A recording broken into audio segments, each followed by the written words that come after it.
Thanksgiving is often a time portrayed of large gatherings, family, and laughter. But the truth is, some of us don't have that.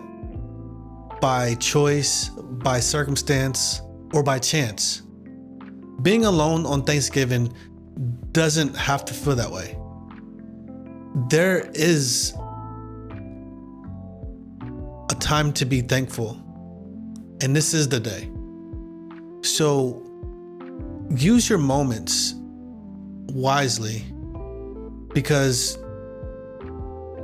this is an infinite time that we have.